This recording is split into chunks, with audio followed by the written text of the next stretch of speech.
me just read to you guys a verse, Colossians 2, 6 to 7 in the New International Version. Let's read. So then, just as you received Christ Jesus as Lord, continue to live your lives in Him. Say with me, continue.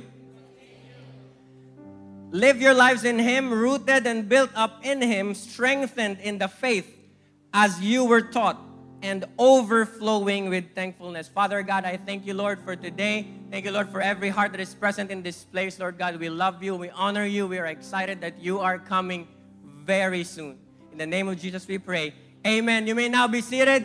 Anyways, let me just read Psalms 92, verse 13. This is a verse that has been continually been read to us since last Sunday. And so let's read it. Those who are planted in the house of the Lord shall flourish in the courts of our God. Amen? 14. They shall still bear fruit in old age. Anyone here who's in old age? Just kidding. So, I'm kind of, on akong 29th birthday, my wife had the tagline, not yet 30. So, magawas lang kita calendar. I'm 29 years old, married for 5 years. Nakangalimutan natin date. So, they shall be fresh and flourishing. Amen? So I want to hear the voice of the people who are planted in the house of the Lord. Hallelujah. So are you ready for the word? Let's get started. Let me just read to you a story about Samuel. So Samuel is probably the herald of the first king of Israel at that time. He anointed Saul. So he ang pinakaunang nag-start, or he was the person in which the kingship of Israel flowed through. He was the prophet. He was not the king, but he was the prophet who anointed the first king of Israel, which was Saul. And so, he has a backstory. Kumbaga, he has may dito origins, Samuel origins. So, this is his origin story. His mom, Hannah, had been praying for an offspring.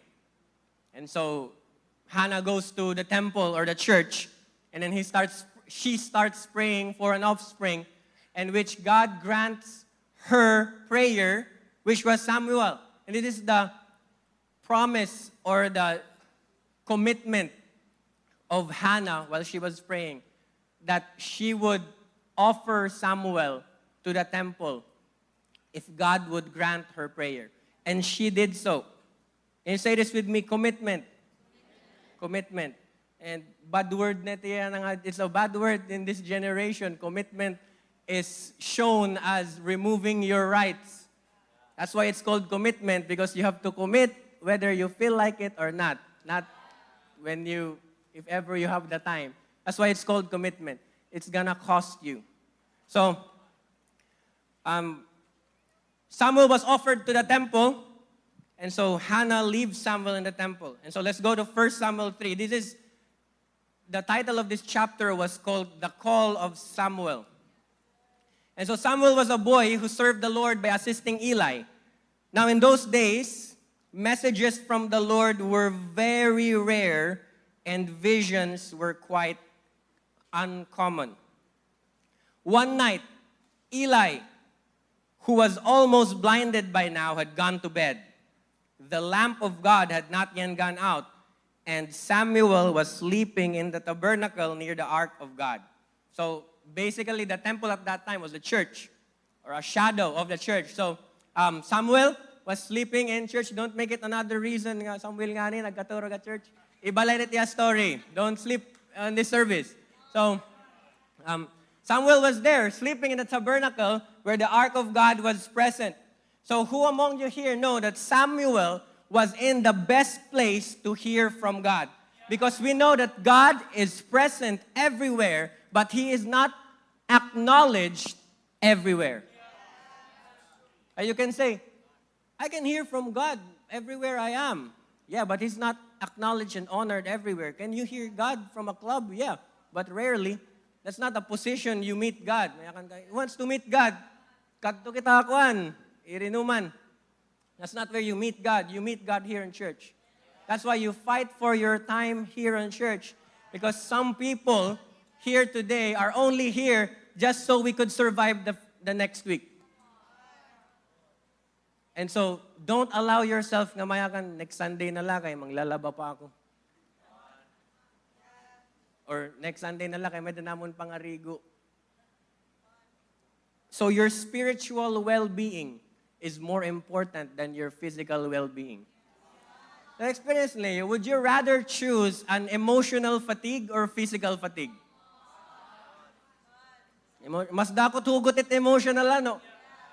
Kay pag matanim mo, physical, kakaturugan mo lang, okay ka na pagkabuwas, mo pa natin smile. Pero emotional fatigue, biskan ano timi mo, adagod lagi ap tim ato bangon. So it could be a person where you had quarrel with. It could be a person or it could be something that demands pressure from you, demands something from you. And so it's an emotional weight. And so you still have to come back to it. And imagine yourself neglecting your spiritual life and where you do not receive spiritual nourishment. And so you don't have peace, you don't have joy. There's a war in Iran, you have bills to pay, and gasolina, titika mahal. Next week, maigbaw pa, maupay pa ko ng gasolina, naigbaw. Anak kong grado, diri. So many things that are being bombarded onto us, and if you do not have the anchor of your soul, which is Jesus, you cannot experience peace in these trying times. Because we are all affected. We are all affected by the war. We are all affected by economic crisis. But we all do not have the same peace. So I believe that in this coming week, challenges will come. But because you have anticipated and positioned yourself to hear from the Lord, you have planted yourself in the house of God, that even though the times are trying, the times are chaotic, you can still say, hey, there's a war going, there's chaos all around, there are wars, rumors of wars, there are economic crises, there are things that I have to face, there are bills that I have to pay, but I still have the grace, the peace that surpasses all understanding, because my hope is not dependent on somebody. My hope is not dependent on my salary. My hope is dependent on the Almighty Jesus who gave His life, whose name is above every other name. That is why it is important that you position yourself. So the question tonight is, are you positioned to hear from God? Because sometimes we can neglect our spiritual growth and we can go to church as a duty and we don't anticipate the word of the Lord anymore. Papansin ito niyo nga, Pastor Ram would be preaching here first to fourth service and he doesn't get tired. And that's because that's not his own strength. That is the grace and the power of God at work on your pastor. Because God is working through stewards. And He wants to say something to you through your spiritual covering. That is how important your church is. That is your spiritual covering. Not just a layer of protection. That is your spiritual covering.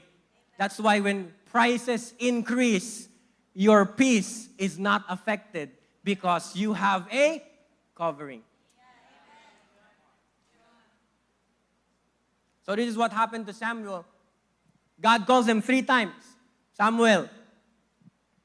And then, because Samuel had not yet recognized the voice of the Lord, he would go to Eli and say, Adi ako, I'm here.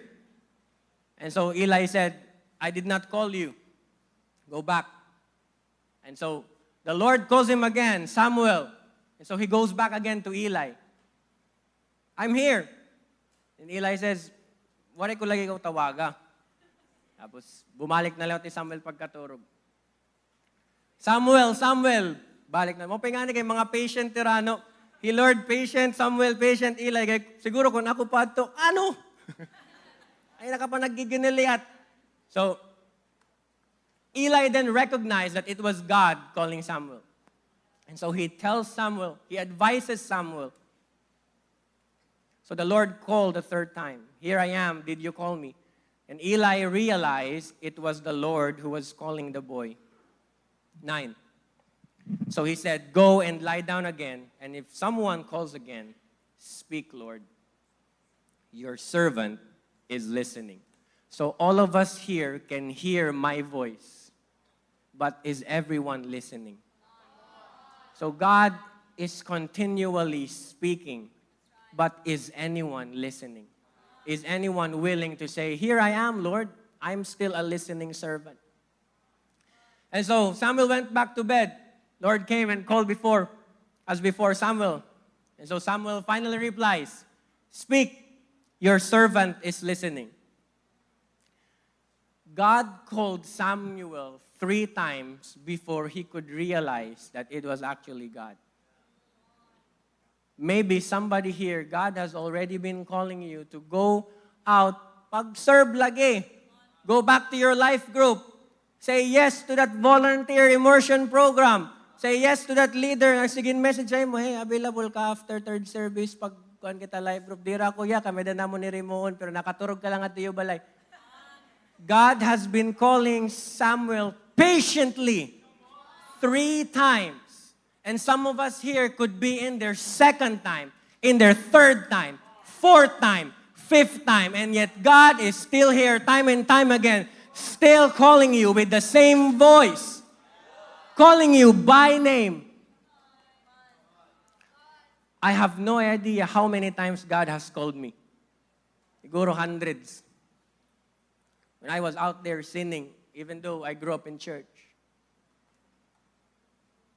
But I praise God that it was His mercy and His patience that has kept me here today. And so is anyone here willing to say those words, "Here I am, Lord, your servant is listening"? And then after that, God speaks to Samuel finally. They have a conversation, or God finally says His call to Samuel, and this is what God says: "I will bring judgment upon Eli."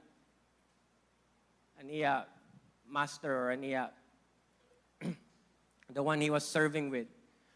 "I'm going to carry out all my threats against Eli and his family from beginning to end." Why? 13. "I have warned him that judgment is coming upon his family forever because his sons are blaspheming God and he hasn't disciplined them." We don't have to go to that verse. I'm just going to just stay there. But if you see on verse 1, now in those days, messages from the Lord were very rare and visions were quite uncommon. One night, Eli, who was almost blind by now, had gone to bed. There was judgment upon Eli because of the things that he tolerated. And it was inside the temple, the sins of his sons. So even though he saw his sons messing around in the temple, sleeping with women in the presence of God, he said nothing. And so somebody could be here and you're still in sin and you're saying nothing. And what manifestation happened to Eli? He lost his vision. And his spiritual compromise eventually led to a physical manifestation. And so you will hear from this pulpit that abortion is wrong. You will hear from this pulpit that God is above every name and above every political party. You will hear from this pulpit that marriage is between a man and a woman. Because that is what we believe, and that is in the Bible. And so there is no place for compromise. Because what you compromise to keep will eventually destroy you. And so Eli's compromise did not just end up in his personal destruction, but his generational judgment.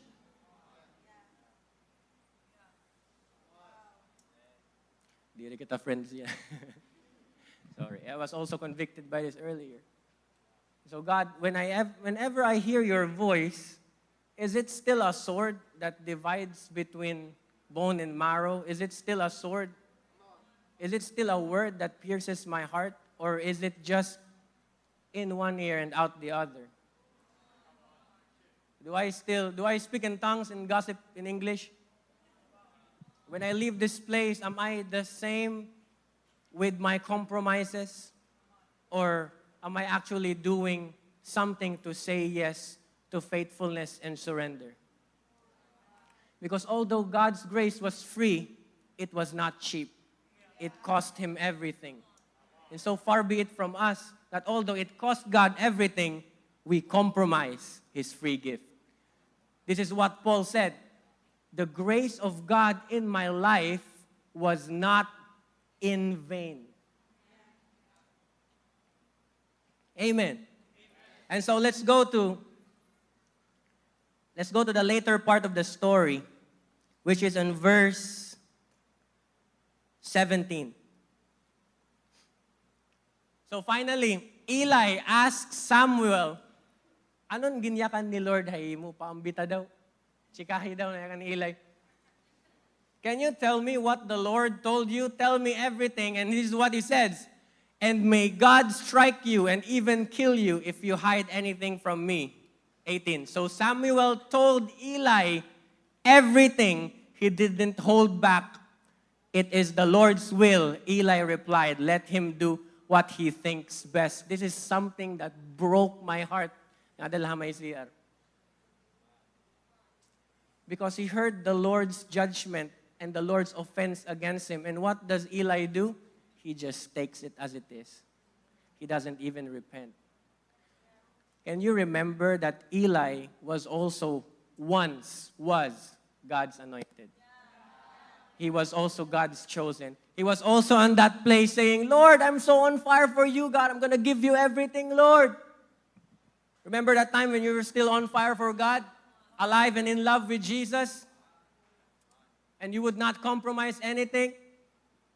Di ka nga ni matamak nga to at tindahan, kay may sigarilyo or anything like that. Just to honor the Lord. And so God wants all of us to check our hearts today.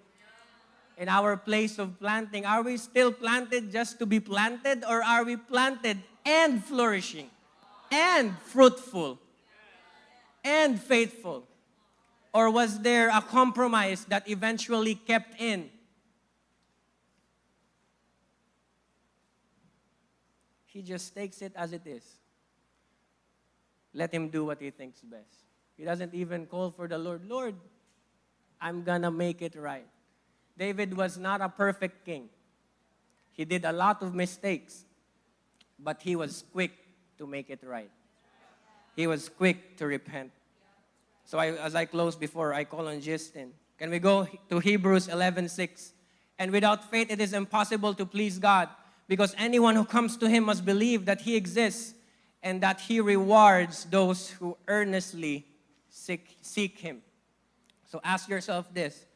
Am I still anticipating the move of God? Am I still planted? Am I still choosing to remain? Lord, check my heart. There's a psalm that's written, search my heart and find if there is anything offensive to you, Lord God.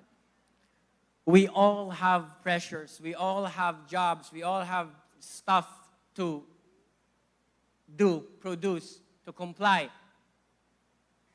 But remember this, God has not called you to a career. He has a calling. He has not purposed you to just a career, to pursue your dream. He has His dream for you. He has His design for you. He has His purpose for you. And that is what has eternal value. Because when we get to heaven, it's not going to be a question of how many degrees did you have, how much does your paycheck cost? How much is your salary? How much did you achieve in all of these things? If none of them were in the purpose of God, then they are nothing. They will be put into the fire and consumed. Because your calling has eternal value. You retire from your career, your calling is for eternity. What you compromise to keep will eventually destroy you. And as I close, Samson, in the life of Samson, Samson,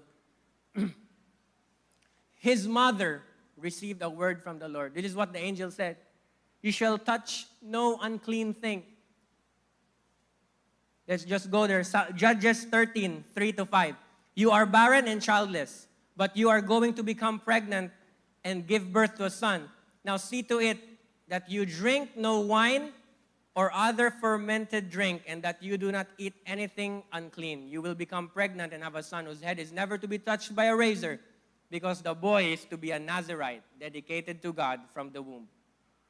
He will take the lead in delivering Israel from the hands of the Philistines. And so Samson's mother keeps her part of the bargain. That's why Samson was able to experience power beyond human physicality. Because her mother, his mother, kept her end of obedience. So sons and daughters, children that are here, do not forget your parents' sacrifice. Do not forget, or any mother here that are praying, that is praying for their children. Keep on praying. Keep on saying yes. Keep on inviting your children to church. And so because of that, Samson is able to experience power, and he keeps his Nazirite vow for some time. But as the story progresses, we see that Samson was also forbidden. In order to remain powerful, Samson was also forbidden to touch unclean things, to drink wine, and cut his hair. Bawal niya magparot. But one compromise at a time. Just like what I said earlier, what you compromise to keep will eventually destroy you. So you don't see it now. Okay man la ito, kausa man la ito. Ada man la ito Messenger, or ada man la ito Snapchat, or guti man la ito nga kuhan. You don't see it now, but God is warning you today because He sees far ahead of you. So what you compromise to keep will eventually destroy you. So one compromise at a time. But Samson doesn't remember this, that his boundaries were the source of his power. His boundaries were the source of his power. His standards was the source of his power. His no was the source of his power. His obedience was the source of his power. And the moment he kept compromising, finally, it was written there. We don't have to go there, but it's written there. Samson tried to break free from his chains just as he did before, but he realized that the Spirit of the Lord left him. So although the favor of God came to us free, it does not mean that we cannot fumble it. It does not mean that we cannot misuse it. And so I pray that we are not like Samson, but we would become like Samuel, who from the generation of his mother said yes to the Lord, and his generation, he said yes to the Lord, leading to kings being appointed through him. God has a special use and a special call for each and every one of us that is present here today. But is God special in our life? But is His call, importante ba ang call han ginawa aton? Is it still important? Maybe, here's one thing. I know war is not good. There are no winners in war, if you will. But it's a great reminder that the Scripture is being fulfilled. So remember this, the word of the Lord has eternal value, and the word of the Lord has been entrusted into us. And so, are we good stewards of the word? Are we good stewards of the church? Are we good stewards of His Spirit? Are we good stewards of His grace? Are we good stewards of faith? Are we good stewards of people? So let me pray for you. Did you get anything this afternoon? Let me pray for you. Father God, I thank you, Lord, that your grace in our life will not be for nothing, Lord God. I pray, Lord God, that you will quicken people today. You will compel people today. I pray, Lord God, that you will spur people into obedience, Lord God. I pray for repentance. I pray for surrender. I pray for your Spirit to move, even when we don't feel like it, Lord God. I pray for courage to humble ourselves, because you give grace to the humble. So, Lord, we are submitted to your Lordship. We are submitted to your call. Our roots grow down into you, not into any other career or job description or anything that we do, Lord God, or any fame. You alone are beautiful. You alone are worthy, Lord God. So we honor you today. In Jesus' name, we pray. Amen. Let's call on Justin. Amen. What a hard pill to chew. Amen. Okay, before I start, can I pray? Lord, we thank you for this afternoon. Thank you that you will speak through me. And this is not my word, and this is your word. We know every word that was released has a purpose. And we know that you are moving in someone's life right now. In Jesus' name, amen. Amen. Thank you, Kuya Harvey. Can we give a hand to Kuya Harvey? Thank you guys for that word. It's so amazing. You know, Eli and Samson was an example of when you choose to go your own way. Because in this life, again, this is something that I always repeat. In this life, there is only two choices. There are only two choices. Say, either you go God's way or you go your way. Last Sunday, Pastor Ram said, it's either you go for God's dream for you or you go for your little dream for you. And let me tell you something, church. Yes, we heard what happens when we choose to go our way. And I don't know about you, but I've tasted some of that before. But let me share to you something that will show you what happens when you choose to go God's way. Can we go to Romans 8, verse 28? In the New International Version, it says here, and we know that in all things, God works for the good of those who love Him and who have been called according to His purpose, not your purpose. So when you choose to live under God's dream for you, or the purpose of God for you, this is what happens to you. All things work together for the good of those who love God and are called according to His purpose. And if I need a title this afternoon, my title would be God's Dream and God's Favor. Because God's dream and God's favor goes hand in hand. Bagat yan champurado ngan bunay. Balan champurado ngan bulad. Bagat yan suman ngan an latik an asukar, diba? God's dream and God's favor goes hand in hand. And we're gonna go through a story. We're gonna continue the story of Joseph, which Pastor Ram has started last week. And we all know that when Joseph received the dream, there's an amazing thing that happened to him. He shared the dream to his brothers. And a very amazing thing happened. His brothers hated him. Amen! Joseph's brothers hated him because of the dream that God has put in his heart. But Joseph kept that dream in his heart. And in fact, the hatred of his brothers was so great that they began to plot to kill Joseph. In Genesis 37, verse 18 to 20, says there, but they saw him in the distance, and before he reached them, they plotted to kill him. Amen. Here comes that dreamer. They said to each other, come now, let's kill him and throw him into one of these cisterns and say that a ferocious animal devoured him. Then we'll start to see what comes out of his dreams. How many of you here, when you first received Jesus in your life, suddenly there are so many oppositions?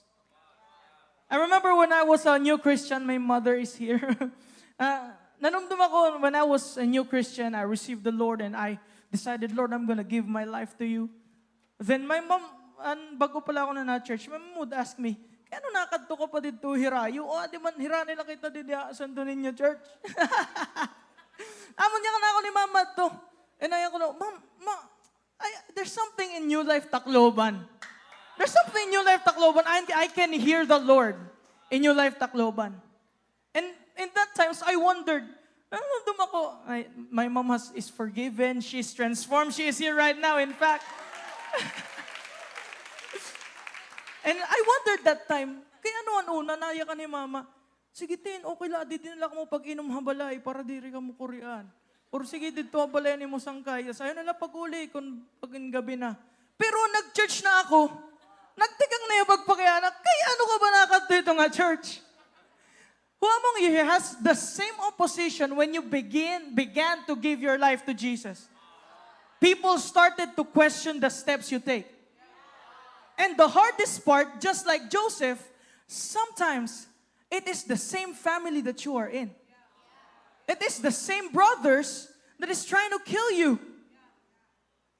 Na dapat masuportahirahin mo. Kay luwas ka ni Lord, save ka ni Lord, and God is doing something great in your life. But they began to hate Joseph. But we're going to talk about God's favor in this time. Because the story did not end there. They weren't able to kill Joseph. Because in verse 21, the Lord has sent His favor to Joseph. And that is in the life of his brother. Di ako sure kung Reuben or Reuben. Heard this. When Reuben heard this, he tried to rescue him from their hands. Let's not take his life, he said, 22. Don't shed any blood. Throw him into this cistern here in the wilderness, but don't lay a hand on him. Reuben said this to rescue him from them and take him back to the Father. Can I tell you something? That is God's favor. Because Joseph was not in a good place. He was about to die. But God sent His favor in his brother, Reuben. And let me tell you, church, Reuben was the firstborn. Haira magsarangkay. And Reuben has said this, I will rescue him. Reuben said this to rescue him from them and take him back to the father, to his father, which sounds so familiar. Because there was this Jesus who is called the firstborn. I don't think you get me, church. Jesus who was called the firstborn, who decided to save you and me.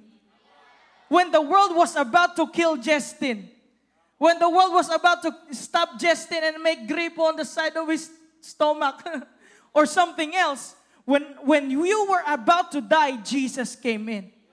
And Jesus said, no, let me save this man. And I will bring him back to the Father. And in this time, Joseph found, number one, favor in his brother, which is Reuben. Next favor that we're gonna learn from Joseph is after this, yes, Joseph was thrown into the pit. And they were deciding, paano ba natin papatayin ni Joseph? Sige, pabayaan to na lang ito nga pit, tapos hulton tayo mamatay, tapos ano niya coat, bulson tan dugo, tapos main ka, hala, ginkaon ni Joseph, hala, Joseph, ginkaon, sugad, sugad at ihimoon. But there, when he was in the pit, when Joseph was in the pit, na-imagine niyo yung pit? Nakita na ka mong balon yan. Waray ito tubig, imagine ang balon, waray tubig, tas ato'y Joseph ha ilarom. While he was in the pit and his brothers was thinking of a way to kill him, suddenly there is a caravan. Can we go to Genesis 37:25. As they sat down to eat their meal, nangangaon na nahiras, ano ba tayo ni Joseph? Siyempre, dapat busog ka. When they sat down to eat their meal, they looked up and saw a caravan of Ishmaelites coming from Gilead. Their camels were loaded with spices, balm, and myrrh, and they were on their way to take them down to Egypt. In verse 26, Judah said to his brother, what will we gain if we kill our brother and cover his blood? Come, let's sell him to the Ishmaelites and not lay our hands on him. After all, he is our brother, our own flesh and blood. His brothers agreed. The favor on his brothers was Reuben. The favor in the pit was this caravan. Because instead of killing Joseph, the brothers have decided, ayaw, ibaligyan na laya. May dapakita pamalit in snack. And they decided to sell Joseph to this caravan, the Ishmaelites. Sorry, lights. Yeah, and they began to sell Joseph instead of killing him. And let me tell you, that's favor in the pit. Because Joseph was bound to die. But Joseph was instead sold to this caravan. And this caravan is the same caravan that sold Joseph to the house of Potiphar. Ay, maram na kamon story ni Joseph, house of Potiphar. This same caravan is the caravan that sold Joseph to the house of Potiphar. So let me recap. Joseph was about to be killed, but Reuben said, no, throw him in a pit. When he was in a pit, a favor came in the form of a caravan, and Joseph was sold to that caravan. And after Joseph was sold to the caravan, this caravan sold Joseph to Potiphar's house. And let me tell you what happened to Potiphar's house, because there was also favor in Potiphar's house. In Genesis 39 verse 2 to 6, the Lord was with Joseph. This is in Potiphar's house. The Lord was with Joseph so that he and he lived in the house of his Egyptian master. When his master saw that the Lord was with him, and that the Lord gave him success in everything he did, Joseph found favor in his eyes and became his attendant. Potiphar put him in charge of his household, and he entrusted to his care everything he owned. From the time he put him in charge of his household and of all that he owned, the Lord blessed the household of the Egyptian because of Joseph. The blessing of the Lord was on everything Potiphar had, both in the house and in the field. The favor of God in the house of Potiphar was Jesus. The Lord was with Joseph. The favor in the brothers, the favor in the pit, the favor in Potiphar's house, the Lord was with Joseph. And everything that he had, that he did, was blessed. And not only that, not only Joseph was blessed and everything that he had, the household of Potiphar was blessed. And the blessing of the Lord was on everything that Potiphar had. Because when you start to walk in the will of the Lord begins to walk with you. And when the Lord walks with you, the blessing of the Lord goes to you. And when the blessing of the Lord goes to you, it is not only you that will be blessed. It is not only your best friend that will be blessed, but the household that you are in, but the circle that you are in, the church that you are in will be blessed, not because of you, but because God was with you. That is the favor in Potiphar's house. Next is the favor in prison. Because after Joseph was in Potiphar's house, there's this Potiphar's wife that tries to seduce him. But Joseph is a man of God. And he chose to live in the dream of God. The Lord has called me to this, and I'm not gonna do anything that is against my God. And when Potiphar's when Potiphar's wife begins to seduce Joseph, Joseph decided to run. And when Joseph ran, Potiphar's wife, I don't want to do that. That's against the Lord. The Lord is with me, and I want to do what the Lord has called me to do. And when when Joseph ran, nabayaan ni Joseph ang iya cloak. And niya bado ba? Ang ginatagayan niya papa, di ba, last Sunday, yung taga niyan cloak. Nabayaan niyan cloak, na aniya bado dito kan Potiphar. Potiphar's wife. Tas si Potiphar's wife, nakatuya kan Potiphar. Uy, babe. Ay, babe. Uy, babe. Uy, Joseph, gintry ako niya i-rape. O di ba niya ba doon, nabayaan nga ni niya? Then, Potiphar decided to imprison Joseph. In Genesis 39:20, this is something amazing. This is something amazing. Joseph's master took him and put him in prison, the place where the king's prisoners were confined. But while, let's stop there. The place where the king's prisoners were confined. Because Joseph was accused of something that he did not do. All he ever wanted was to obey the Lord. But he was accused of this, and Potiphar decided to put him in prison. The favor of God is in this verse. Can you believe that? Because at that time, the standard punishment for the crime on which Joseph was accused of was death. The standard punishment for what Joseph was accused of was death. And Potiphar could have said, kill that man who tried to do that thing to my wife. Even without looking at the evidences. Because Potiphar was the chief executioner at the time. He was the one to decide who to kill and who to execute. And the principal punishment for that was death. But instead of killing Joseph, Potiphar decided to put him in prison. And not just some prison there on the sides of the road.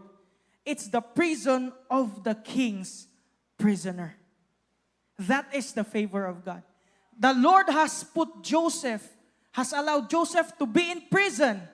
But the favor is, he's not just in some places prison. He is in the prison where the king's prisoner were. Where the officials of the kings who offended the king is imprisoned temporarily.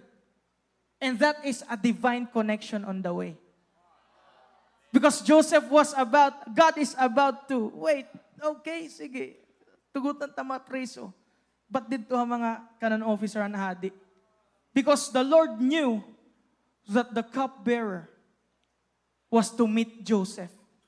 And that is the favor in the prison. Next is the favor from Pharaoh. When Joseph was in the prison, he met this cupbearer and he interpreted their dreams and they connected him to the Pharaoh. Na-connect, si Pharaoh nag-inop. Si Pharaoh di rin niya maintindihan i-inop na yung cupbearer. Ay, may dangat to nakapreso na maaram mag-interpret and inop. And it was Joseph. So the Pharaoh called Joseph, and Joseph indeed interpreted Pharaoh's dreams. And Pharaoh saw that the Lord was with Joseph. And in Genesis 41 verse 39 to 40, it says here, Then Pharaoh said to Joseph, Since God has made all this known to you, there is no one so discerning and wise as you. 40, You shall be in charge of my palace, and all my people are to submit to your orders. Only with respect to the throne will I be greater than you. Whew! Imagine a man from prison, straight to authority. If that is not the favor of God, then I don't know what that is. The authority of Joseph is like this. Okay, Pharaoh, the difference between Pharaoh and Joseph will be the throne. That's it. He's almost as if he was the Pharaoh. And the Pharaoh has entrusted Joseph this because he saw that God has revealed to Joseph. It was not Joseph. It was not because he was handsome like me, but it was because God was with Joseph. And because God was with Joseph, the favor from Pharaoh came in. Ikaw itpaglid yana. Yana ha, makarit ka. Yeah. And he was entrusted. And right after that, there came this famine which was on the dream. And after the favor from Pharaoh, Joseph experienced another favor, which is a favor in his perspective. His perspective began to change. In Genesis 45 verse 5, after everything, namit niya't iya mga bugto na nag-hate ha iya. Amen. And now, this is what Joseph said to him when he revealed himself to his brothers. And now do not be distressed and do not be angry with yourselves for selling me here. Wow. Ayaw, okay lang. Ginbaligya ko niyo. Okay lang, okay lang. Do not be angry yourself for selling me here, because it was to save lives, and that God sent me ahead of you. There was a favor of a change of perspective. Because Joseph could have hated his brothers as well. But what Joseph said was, it was not you. It was the Lord who brought me here to save lives. In Genesis 50, verse 20, this is also what came out of the mouth of Joseph. You intended to harm me, but God intended it for good to accomplish what is now being done. The saving of lives, the favor in His perspective. Hallelujah. You know, living God's dream, that's all the favors that I'm going to share. Amen? May dako mo na tigamnan? You know, living in the will of God and living in God's dream would take a surrender to what God wants for you. And when God gives you a dream, sometimes God won't reveal the process. And everything that happened to Joseph wasn't something that he already saw. All he ever knew was, one day, my brothers will bow down to me because I'm in authority. Amulat niya maaram, and the process he did not know. But let me tell you something. Joseph was determined to see that dream come true. And because he was determined to see that dream come true, he chose to hold on to God.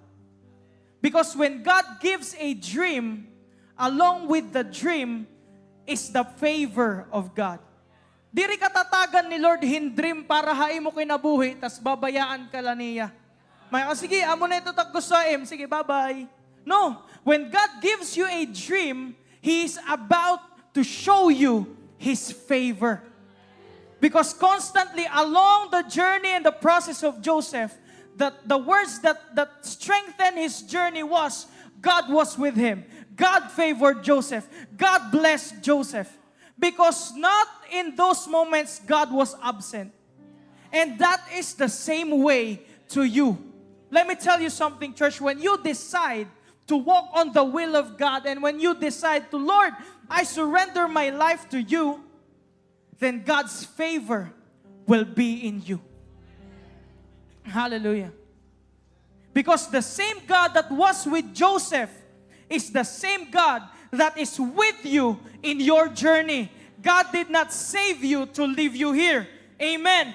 God did not save you to leave you here. Romans 8:18-19. I don't know what you're going through right now, but it says here, I consider that our present sufferings are not worth comparing to the glory that will be revealed in us. The will of God for the creation is waiting in eager expectation for the children of God to be revealed. I don't know what you're going through right now, but the Bible says in Romans 8:31, what then shall we say in response to these things? If God is for us, then who can be against us? Church, no matter what you are going through, whether you feel hated and betrayed by people or even your own family, whether you are at the lowest point of your life, whether you are in a place where you are so entrusted that you feel like you cannot carry it anymore, whether you are accused, hated, persecuted, hurt for what you didn't do, whether you are placed in position where so many lives are at stake in your decision,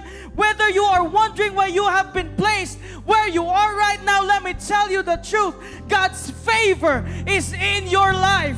The more you surrender to God, the more you see His favor in your whole life. The truth is, church, the truth is, God is on your side.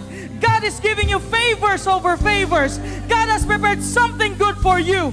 God is working for your good. God is for you and is not against you. God has provided everything you need to live a holy life.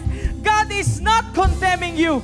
God is rooting for you. And God loves you. And nothing shall ever separate you from the love of God. Let me tell you something, church.